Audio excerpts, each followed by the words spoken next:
ကဲဒီနေ့ကတော့တရင်သားလုံးကြိုက်ကြတဲ့ဝက်လက်နဲ့မြစ်ကိုဆက်လေးပဲချက်စားမှာဖြစ်ပါတယ်ပထမဦးဆုံးတန့်စင်မိသားဝက်သားကိုစနွင်းမုံ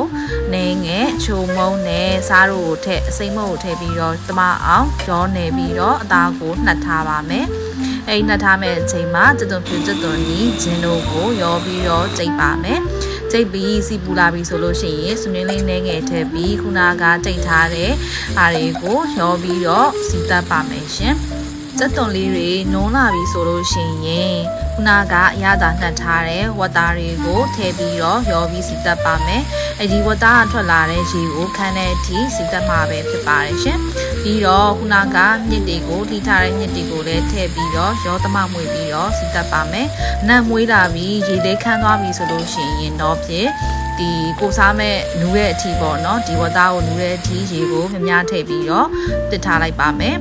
နောက်ဆုံးမှာတော့ရတာမီကြည့်ပြီးတော့လိုအပ်တဲ့အနေအထားကိုပြန်လည်ပြင်ဆင်ပြီးတော့စီကြံရည်ချမ်းလေးဖြစ်လောက်တဲ့အနေအထိကိုဆိုလို့ရှိရင်အိုချလို့ရပါပြီ။ကဲရတာရှိတဲ့ဟင်းတစ်ခွက်နဲ့ဒီနေ့ကတော့ထမင်းဦးပါပြောင်းစီမယ်။ဝက်ချီရောင်းနဲ့မြင့်ဟင်းတစ်ခွက်ပဲဖြစ်ပါတယ်